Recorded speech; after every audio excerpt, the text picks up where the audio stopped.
हैं उसे पहले सबसे पहले करके दिखा। अब देखिए कि पीएम मोदी ने पिछले 12 साल में अब तक 13 बार से ज्यादा देश के नाम संदेश दिया और जनता से अपील की। सभी संकट से उबरने के लिए प्रधानमंत्री नरेंद्र मोदी के पास कोई ना कोई प्लान होता है और संकट से उबारने के लिए जो प्लान उनका होता है उसके लिए वो देश से अपील करते हैं। देश को मजबूती दिलाने के लिए प्रधानमंत्री नरेंद्र मोदी के पास हमेशा कोई ना कोई प्लान होता है। पीएम मोदी वक्त वक्त पर अलग अलग तरह की अपील इसलिए करते रहते। स्वच्छ भारत अभियान से लेकर वोकल फॉर लोकल और श्री अन्न खादी अपनाओ और एक पेड़ मां के नाम, यानी कि देश में हर व्यक्ति को यह प्रेरणा मिले पेड़ लगाने के, इसलिए उन्होंने नाम क्या दिया, देखिए, एक पेड़ मां के नाम। इस तरह की अपील उन्होंने की और मकसद बिल्कुल उनका साफ है। आपको पता है कि वो क्या करना चाहते हैं देश में। और पीएम की हर अपील जन आंदोलन बन जाती है। हर अपील पर लोग उनके साथ जुड़ जाते हैं, करोड़ों की संख्या में लोग उनके साथ जुड़ जाते हैं। इस बार भी पीएम मोदी की अपीलों का बड़ा असर देखा जा रहा है। पीएम मोदी ने जो अपील की उस पर खुद पीएम मोदी कितना अमल कर रहे हैं, उससे पहले आपको यह दिखाता हूं कि मोदी की अपील का असर किन किन मंत्रियों और मुख्यमंत्रियों पर हो रहा है। आप ये दो तस्वीरें देखिए। पहले पीएम मोदी का काफिला ऐसा होता था, देखिए। अब ये दो तस्वीरें आप देख रहे हैं कि एक तरफ आज की तस्वीर है, दो गाड़ियों का, वो जो दो काली गाड़ियां आप देख रहे हैं, ये प्रधानमंत्री नरेंद्र मोदी सड़क पर हैं। और इससे पहले की तस्वीर देख लीजिए, ये देखिए, ये लंबा चौड़ा ये काफिला आपको दिखाई देगा। पीएम मोदी के काफिले में अब सिर्फ दो ही गाड़ियां हैं। यानी कि इस बार भी पीएम मोदी ने खुद ऐसी पहल की है ताकि लोग उनसे प्रेरित हों और कम से कम गाड़ियां लेकर सड़क पर निकलें। पीएम मोदी का काफिला तो आपने देख लिया। अब देखिए कि मोदी कैबिनेट के कौन कौन से मंत्री और एनडीए शासित राज्यों के कौन कौन से मुख्यमंत्री उनकी तरह ही अपने काफिले को छोटा कर रहे हैं। केंद्रीय गृह मंत्री अमित शाह ने अपने काफिले में सिर्फ 4 कारें रखी हैं, सिर्फ 4 गाड़ी। गृह मंत्री हैं देश के, लेकिन इसके बावजूद क्योंकि प्रधानमंत्री ने लोगों से अपील की है, तो प्रधानमंत्री, गृह मंत्री और रक्षा मंत्री नहीं करेंगे भाई, तो कौन करेगा? फिर जनता क्या सीखेगी? इसीलिए मोदी के बाद अमित शाह, उन्होंने अपने काफिले में सिर्फ 4 गाड़ियां रखी हैं। बाकी की सभी गाड़ियों को उन्होंने हटवा दिया। बोलो नहीं चाहिए भाई, हटा दो। मोदी जी 2 गाड़ी लेकर चल रहे हैं तो मैं 4 गाड़ी में चल लूंगा, मुझे नहीं चाहिए इतना लंबा गाड़ियों का काफिला। अब रक्षा मंत्री राजनाथ सिंह की बात कर लेते हैं। राजनाथ सिंह ने भी अपने काफिले की ज्यादातर कारें हटा दी है और अब उनके काफिले में भी सिर्फ 4 कारें बची हुई। कार छोड़कर मेट्रो में चढ़ गए और कहा कि अब अगर कहीं कार से जाना पड़ेगा तो वो अपने काफिले में सिर्फ 1 कार लेकर जाएंगे। ये तो हो गई केंद्रीय मंत्रियों और मुख्यमंत्रियों की बात। लेकिन आप देखिए कि पीएम की अपील का असर बीजेपी के कुछ विधायकों पर भी हुआ है। मुंबई से बीजेपी के विधायक है संजय उपाध्याय, मुंबई से चिपलून तक जाने के लिए ट्रेन में वो चढ़ गए। ये ट्रेन में विधायक साहब, बहुत कम ऐसी तस्वीरें आपने देखी होगी, लेकिन ऐसा हो रहा है देश में क्योंकि प्रधानमंत्री नरेंद्र मोदी ने लोगों से अपील की है। अब विधायक साहब खुद इसका वीडियो भी बनाकर शेयर कर रहे हैं कि देख लो भाई, मैं विधायक हूं लेकिन ट्रेन में चल सकता हूं। यूपी के महाराजगंज में बीजेपी के एमएलए जय मंगल कनौजिया कार छोड़कर ई रिक्शा में बैठ गए। ई रिक्शा में चल रहे हैं। अपने निजी आवास से डीएम कार्यालय तक उन्हें जाना था और इसके लिए उन्होंने ई रिक्शा का इस्तेमाल किया। मतलब देश बदल गया एक दिन में। आप सोचिए कि बड़े बड़े काफिले, गाड़ियों की कतारें, शान और शौकत और रुतबा, सब कुछ विधायक मंत्री का दिखाई देता था। लेकिन आज अचानक से प्रधानमंत्री की एक अपील ने कैसे देश को बदल दिया है, वो आप सोचिए और देखिए। और ऐसा नहीं है कि बीजेपी के सभी नेता और मंत्री पीएम मोदी की अपील को एकदम गौर से सुन रहे हैं और ध्यान से देख रहे हैं। कुछ ऐसे नेता भी निकले जिनको याद दिलाना पड़ा कि भाई साहब, प्रधानमंत्री नरेंद्र मोदी सिर्फ 2 गाड़ी में निकले हैं। बिहार के मुख्यमंत्री सम्राट चौधरी आज 19 गाड़ियों के काफिले के साथ वो निकले अपने घर से। हमारे रिपोर्टर वहां खड़े थे, उन्होंने गाड़ियां गिन ली। उनकी गाड़ियों का काफिला जो है 19 से 20 गाड़ियों का काफिला था। देख लीजिए, हमने तो नंबर लगा के देखा कि भाई जो हमारा रिपोर्टर गिन रहा है ये ठीक है कि नहीं है। 19 से 20 गाड़ियां थी। लेकिन कुछ ही देर में मोदी जी ने जो अपील की, उस अपील पर उन्होंने भी अमल किया। अब विपक्षी पार्टी के नेताओं पर पीएम की अपील का कितना असर हुआ है वो भी आपको एक बार दिखा देता हूं। ये देखिए, पहले तो ये देख लीजिए कि कितनी गाड़ियां हैं। ये 19 गाड़ी तो आपने देख ली, 20, 21, 22। भाई माना जाता है कि आपके काफिले में जितनी गाड़ियां हैं, आपका रुतबा आपका भौकाल उतना टाइट है, तो भौकाल अब दिखाने का वक्त नहीं है, क्योंकि प्रधानमंत्री नरेंद्र मोदी कह रहे हैं भाई कि संकट आए उससे पहले तैयारी कर लो, नाव में छेद हो उससे पहले उसको भर दो, उसमें कील ठोक दो, उसमें लकड़ी लगा दो। तो ये आप देख रहे हैं तस्वीरें बिहार के मुख्यमंत्री, लेकिन इसके बाद बिहार के मुख्यमंत्री सम्राट चौधरी ने भी एक ट्वीट किया और उन्होंने भी अपने मंत्रियों और अपने काफिले से गाड़ी कम करने की बात कही। अब आप देख लीजिए कि जो विपक्ष में बैठे हुए मंत्री और मुख्यमंत्री हैं, यानी कि बीजेपी के विरोधी पार्टियां जो हैं वो जहां सत्ता में बैठी हुई हैं, उनका क्या हाल है। पंजाब के मुख्यमंत्री हैं भगवंत मान, आज केंद्रीय मंत्री नितिन गडकरी से मिलने के लिए वो पहुंचे। उस वक्त उनके काफिले की कारों में कोई कमी देखने को नहीं मिली। क्यों? क्योंकि प्रधानमंत्री नरेंद्र मोदी ने अपील की। अब भाई विपक्ष कैसे मानेगा? अगर विपक्ष मान लेगा तो प्रधानमंत्री नरेंद्र मोदी की जीत हो जाएगी। अब भाई सोचिए कि यहां देश की बात हो रही है, देश की बात हो रही है भाई। यहां तो मान लीजिए मोदी जी क्या कह रहे हैं। बिहार में तो 3 मंत्रियों ने गजब ही कर दिया। आज पीएम ने कार पूल करने की अपील की थी, तो बिहार में देखिए कि 3 मंत्री एक ही कार में जाते हुए दिखाई दिए। ये गजब गजब की तस्वीरें हैं, गजब। आपने कभी नहीं देखा होगा कि एक गाड़ी 3 मंत्री, आपने देखा होगा 30 गाड़ी 3 मंत्री, लेकिन ये पीएम की अपील का ही असर है। अशोक चौधरी, मदन सैनी और जमा खान तीनों साथ में निकल गए एक ही गाड़ी में बैठकर कि भाई पेट्रोल बचाना है, डीजल बचाना है, क्योंकि आगे के जो हालात हैं वो क्या होंगे नहीं होंगे इसको लेकर अभी तक कोई ठीक ठीक अंदाजा नहीं लगा रहा है। इसलिए कमर पहले से कस के रखिए, कमर में गमछा बांध के रखिए कि कहीं लड़खड़ाने लगेंगे तो टाइट रहेंगे। बंगाल में बीजेपी के पहले सीएम बने शुभेंदु अधिकारी ने भी अपने काफिले में कार्य घटा दिए। सुनिए उन्होंने कहा क्या है। ये समाचार पहुंच तुरंत मैं भी डीजीपी को बता दिया, डायरेक्टर सिक्योरिटी को बता देने के लिए जो मिनिमम चाहिए वो रख के बाकी कातिला में ज्यादा गाड़ी रखने का कोई जरूरत नहीं। सुबह महाराष्ट्र के डिप्टी सीएम एकनाथ शिंदे ने तो पेट्रोल डीजल की गाड़ियों को टाटा बाय बाय कर दिया है। बोले कि अब चढ़ेंगे ही नहीं इसमें, छोड़िए, हटाइए इनको।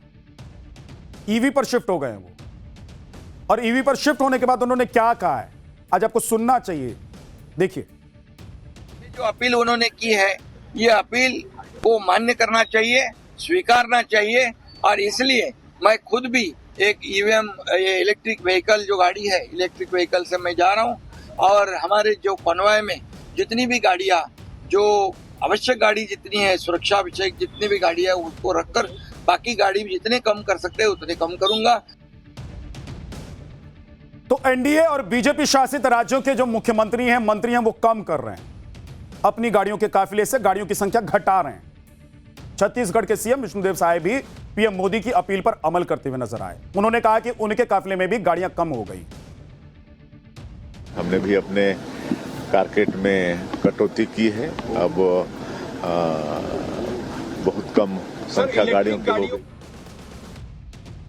आप देखिए कि जब जब देश पर संकट आया है तब तब जन भागीदारी के साथ उस संकट से निपटने के लिए पीएम मोदी ने कैसे अपनी एक अपील से जन आंदोलन खड़ा कर दिया है। इसकी चर्चा पूरी दुनिया में होती है कि भारत के लोग अपने प्रधानमंत्री की बात कितनी शिद्दत से मानते हैं। आप देखिए कि 8 नवंबर 2016 को पीएम मोदी ने नोटबंदी लागू की थी, तब पूरे देश में एटीएम की लाइन में लोग खड़े हुए नजर आए थे। उस वक्त देश की जनता ने मोदी के इस फैसले का समर्थन किया था, खुलकर लोग सामने आ रहे थे। विपक्ष कह रहा था कि भाई क्या हो गया, क्या हो गया, लेकिन जनता कह रही थी ठीक हो रहा है, हमारे पास पैसे नहीं है, जिनके पास काला धन है वो सोचे। ये जनता उस वक्त कह रही थी, आपको याद होगा। 19 मार्च 2020 को प्रधानमंत्री नरेंद्र मोदी ने कोविड की वजह से देश की जनता से लॉकडाउन की अपील की थी, और जब ये लॉकडाउन 22 मार्च 2020 से प्रभावी हुआ तो 140 करोड़ देशवासियों ने इसका पालन किया। तब सुबह 7 बजे से रात 9 बजे तक जनता कर्फ्यू जैसे हालात होते थे, और इसी दौरान पीएम मोदी ने इस महामारी के खिलाफ लोगों को एकजुट करने के लिए एक तय वक्त पर थाली बजाने की भी अपील की। तब लोगों ने 5 मिनट तक अपनी अपनी बालकनी, दरवाजे, छत बाहर निकलकर थाली, घंटी और शंख बजाया था। 24 मार्च 2020 को पीएम ने पहली बार 21 दिनों का लॉकडाउन लगाने की घोषणा की। तब 26 मार्च से अगले 21 दिनों तक सड़कों पर सन्नाटा पसर गया था, एक अपील से प्रधानमंत्री नरेंद्र मोदी। आप सोचिए, यूं ही नहीं, बीजेपी 3 बार से केंद्र में सत्ता में, और प्रधानमंत्री की जो लोकप्रियता है वो कितनी, आप इसका अंदाजा लगाइए कि एक बार बोल देते हैं तो देश की जनता उनकी सुन लेती है और उनके पीछे चल पड़ती। लोग अपने घरों में रहने लगे उस वक्त, आपको याद होगा कोविड के वक्त पीएम की अपील का पालन लोग करने लगे। 5 अप्रैल 2020 को पीएम मोदी ने रात 9 बजे 9 मिनट पर लाइट बंद करके मोमबत्ती या दिया जलाने की भी अपील की। लोगों ने पीएम की इस अपील का भरपूर समर्थन किया था। लोगों ने लाइट बंद कर दी थी, दिया जलाने लग गए थे। पीएम की अपील का असर सिर्फ अनुशासन या जन आंदोलन तक ही सीमित नहीं था, बल्कि पीएम ने जब कोविड के दौरान आर्थिक मदद की अपील की थी तब भी लोगों ने बढ़ चढ़कर प्रधानमंत्री की इस अपील को मान लिया। पीएम मोदी ने मार्च 2020 में पीएम केयर्स फंड की स्थापना की थी और कहा था कि लोग अपनी क्षमता के मुताबिक दान कर सकते हैं। तब लोगों ने पीएम केयर फंड में 10,990 करोड़ रुपए दान कर दिए थे। लोगों ने सिर्फ 5 दिनों में ही 3,076 करोड़ रुपए जमा कर दिए थे। ऐसा नहीं है कि देश को बचाने की बात प्रधानमंत्री नरेंद्र मोदी ने की है और इससे पहले किसी ने नहीं की है भाई। जो देश का मुखिया होता है उसकी यह जिम्मेदारी होती है कि वो देश को बचाने की बात करेगा, नहीं करेगा तो जनता उखाड़ कर फेंक नहीं देगी। जब जब देश पर संकट आया है उस वक्त प्रधानमंत्री की कुर्सी पर जो भी व्यक्ति बैठा था उसने देश हित में फैसला लेने की पूरी कोशिश की है और पूरी तैयारी भी की है। और उस संकट से निपटने के लिए जन भागीदारी की अपील भी उस वक्त के प्रधानों ने की है, यानी कि उस वक्त देश के जो प्रधानमंत्री रहे हैं उन्होंने की है। आप देखिए कि 1951 में जब देश में अकाल पड़ा था तब देश में खाना कम पड़ने लग गया था। उस भयंकर स्थिति से निपटने के लिए तब पीएम नेहरू ने लोगों से एक वक्त का भोजन छोड़ने की अपील की। उन्होंने अपने संदेशों में सुझाव दिया था कि लोग हफ्ते में एक बार का भोजन त्याग कर संकट के समय देश की मदद करें। और इसी तरह 1962 में जब चीन ने हमला कर दिया था उस वक्त भी देश पर संकट का बादल मंडरा रहा था और एक तरफ चीन से युद्ध के लिए हथियार चाहिए थे तो दूसरी तरफ विदेशी मुद्रा भंडार खत्म होने का डर सता रहा था। और इसीलिए पीएम नेहरू ने लोगों से नेशनल डिफेंस फंड में सोना और गहना दान करने की अपील की थी। तब इंदिरा गांधी ने अपने निजी गहने एनडीएफ में दान कर दिए थे। इसके बाद 1965 में भारत एक बार फिर से युद्ध के मैदान में उतरा था। भारत पाकिस्तान के बीच युद्ध हुआ एक बार फिर से। देश में अनाज की कमी उस वक्त थी। तब प्रधानमंत्री लाल बहादुर शास्त्री ने देश से अपील की थी कि लोग एक दिन का उपवास रखें। और 1971 में पाकिस्तान के साथ जब एक बार फिर से युद्ध हुआ तब तत्कालीन प्रधानमंत्री इंदिरा गांधी ने देश की जनता से एक खास अपील की। उन्होंने कहा था कि हम पर भारी जिम्मेदारियां आ गई और अब कड़े राष्ट्रीय अनुशासन की सख्त जरूरत है। हमें कई बलिदान देने होंगे, हमारी फैक्ट्रियों और खेतों में उत्पादन बढ़ाने होंगे हम। तो मतलब सारे प्रधानमंत्री अपील करते रहे। आज जो ये विपक्ष के नेता कह रहे हैं कि प्रधानमंत्री नरेंद्र मोदी फेल हो गए, तो ये सब जो प्रधानमंत्री थे ये सभी फेल थे क्या भाई? ये सब तो आप ही की पार्टी के थे ना। ये जो मैं नाम गिनवा रहा था ये कांग्रेस की पार्टी के ही सदस्य थे ना, देश के प्रधानमंत्री बने थे। ये सब फेल हो गए थे भाई। जरूरत पड़ती है तो अपील करते हैं देश के प्रधानमंत्री। आप लोग सिर्फ नैरेटिव सेट करने में लगे रहते हैं, वक्त भूल जाते, पढ़ते हैं नहीं। पीएम मोदी ने 2014 में सत्ता में आने के बाद देश के बुनियादी ढांचे पर फोकस किया। उन्होंने डिजिटल सशक्तिकरण, सोशल वेलफेयर और दुनिया में भारत को मजबूत करने पर पूरा ध्यान केंद्रित कर दिया। दुनिया में भारत की इमेज बनाने के लिए बड़े फैसले उन्होंने लिए। स्वच्छ भारत मिशन, जन धन योजना, digital India, make in India और जीएसटी लागू किया।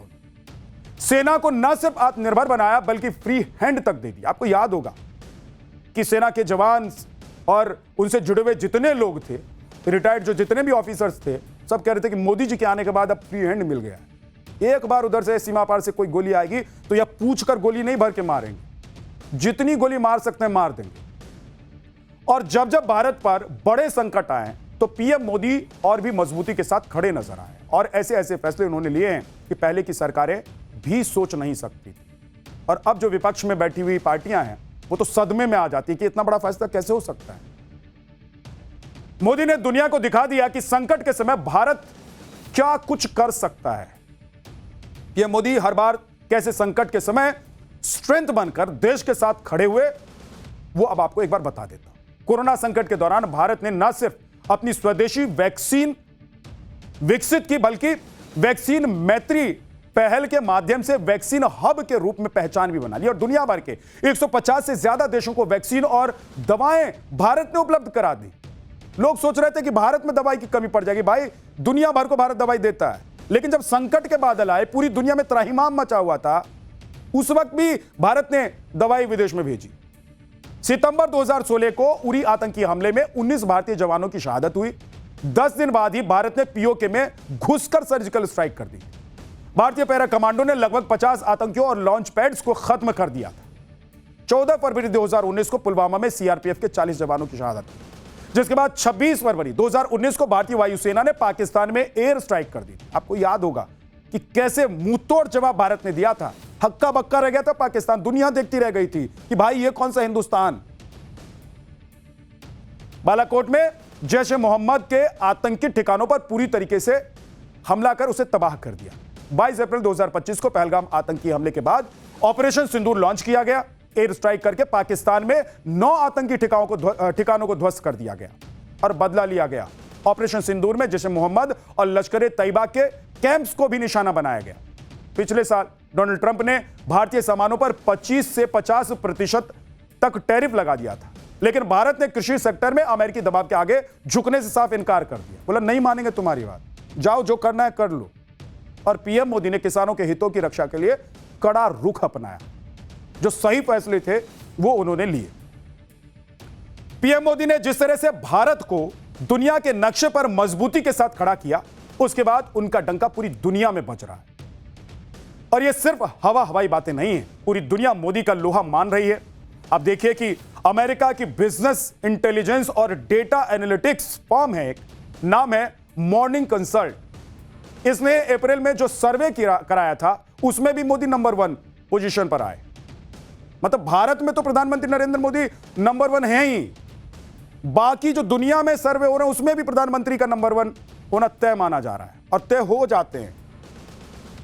सर्वे में पीएम मोदी को 70% अप्रूवल रेटिंग मिली थी, जबकि बाकी नेताओं की अप्रूवल रेटिंग देखिए कि दक्षिण कोरिया के राष्ट्रपति ली जे मयोंग को 63% के साथ दूसरे नंबर पर रहे वो, जबकि चेक गणराज्य के आंद्रेज बाबिस 55% के साथ तीसरे नंबर पर रहे।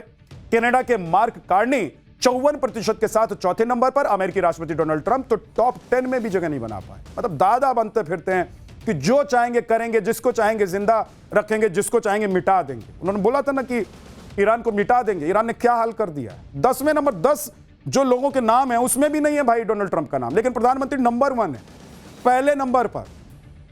ट्रंप महज 39% अप्रूवल रेटिंग के साथ 15वें नंबर पर है। मोदी का डंका यहां भी बज रहा है।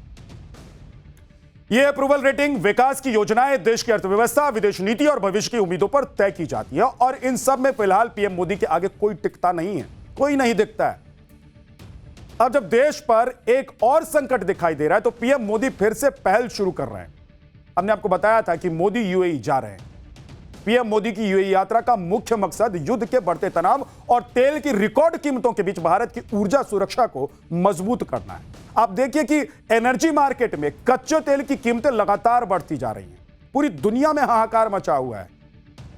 WTI क्रूड ऑयल 102 प्रति बैरल पर ट्रेड कर रहा है, जो पिछले साल के मुकाबले 61% ज्यादा है। 1970 के दशक के तेल संकट के बाद से ऐसी स्थिति नहीं देखी गई। तेल की कीमतों में हर रोज यानी कि हर दिन करीब $10 की बढ़ोतरी हो रही, जिससे भारत की आयात लगातार और आयात की जो लागत है वो 15 से $20 बिलियन तक बढ़ सकती है, अनुमान लगाया जा रहा है। और इसीलिए ना कह रहे हैं प्रधानमंत्री नरेंद्र मोदी कि भाई संकट आ सकता है, क्योंकि ये अमेरिका और ईरान इजराइल जो है ये क्या करेंगे कोई समझ में आ रहा है किसी को? कोई नहीं समझ पा रहा है। ऐसे में भारत के लिए यूएई का महत्व बढ़ गया है, क्योंकि वो दुनिया के सबसे बड़े तेल उत्पादक देशों में शामिल है। दुनिया के कुल तेल भंडारों का लगभग 6 से 7% हिस्सा यूएई के पास है, और यूएई को दुनिया का 7वां सबसे बड़ा तेल भंडार वाला देश ये बना देता है उसे। यूएई के साथ हुए एक और समझौते के तहत एलएनजी की सप्लाई 2028 तक होनी है, और इस दौर में पीएम मोदी एलएनजी की सप्लाई जल्दी करने को वो कह सकते हैं। दरअसल भारत अपने तेल का 85% से ज्यादा हिस्सा आयात करता है। पीएम मोदी का लक्ष्य है कि तेल की आपूर्ति मिलती रहे और इसके लिए वैकल्पिक रास्ते भी तलाशे जा सके। इधर हॉर्मुज स्ट्रेट के खुलने की भी संभावना बनती हुई नहीं दिखाई दे रही है। ईरान और ट्रंप में अभी तक कोई समझौता नहीं हुआ, दोनों सिर्फ बातें कर रहे हैं। ऐसे में भारत अब अपने एनर्जी सेक्टर को मजबूत करने के लिए उन प्रोजेक्ट्स पर भी फोकस कर रहा है जो भारत के लिए एनर्जी ब्रिज का काम करेंगे। एक तरफ पीएम मोदी यूएई से डील करने जा रहे हैं, तो दूसरी तरफ Oman Bharat deep water pipeline, Bharat Sri Lanka तेल लिंक और टीएपीआई पाइपलाइन प्रोजेक्ट की भी चर्चा शुरू हो गई। भारत और ओमान के बीच OIDMPP प्रोजेक्ट के तहत समंदर के नीचे पाइपलाइन बिछाई जानी है। यह पाइपलाइन ओमान के रास अल जिफान से गुजरात के पोरबंदर तक बिछाई जाएगी। इस प्रोजेक्ट पर चर्चा 1990 के दशक की शुरुआत में ही हो गई थी, लेकिन फिलहाल काम रुका हुआ है।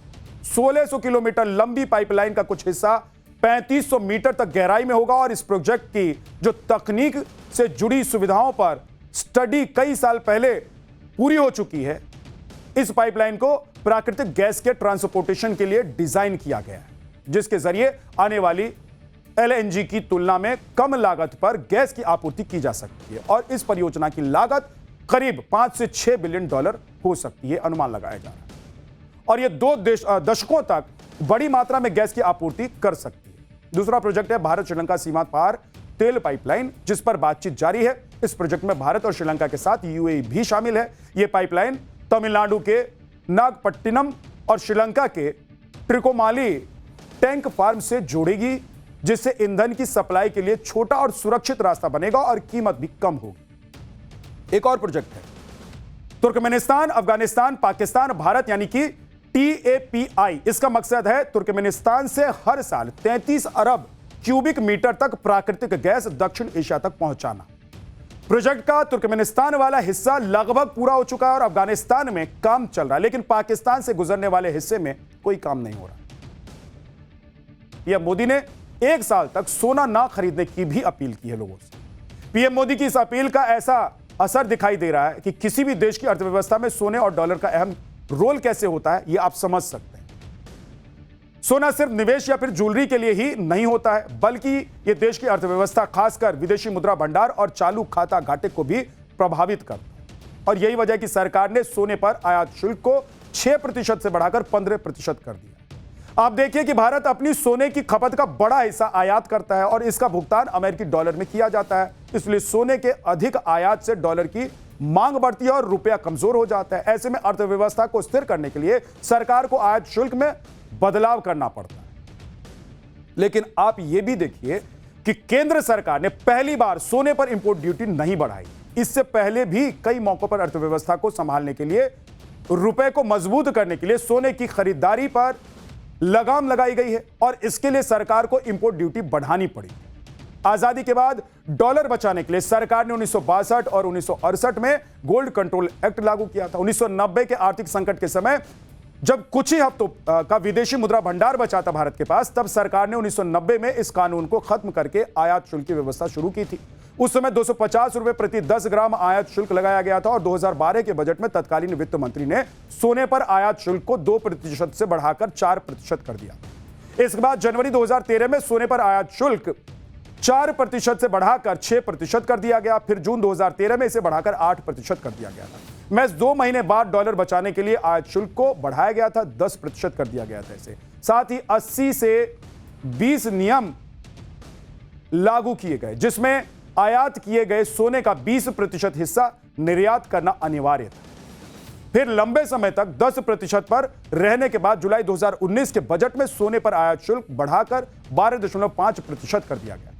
2021 के बजट में इसे घटाकर 10.75% किया गया था। 2022 में रूस यूक्रेन युद्ध के कारण रुपए की गिरावट को देखते हुए फिर से बदलाव किया गया। इसमें सरकार ने सोने पर आयात शुल्क बढ़ाकर 15% कर दिया था, लेकिन जुलाई 2024 में तस्करी रोकने और ज्वेलरी उद्योग को राहत देने के लिए शुल्क घटाया गया। सरकार ने सोने पर आयात शुल्क को 15% से घटाकर 6% कर दिया, जिससे देश में सोने की कीमतें घट गई और लोग जमकर खरीदारी करने लगे।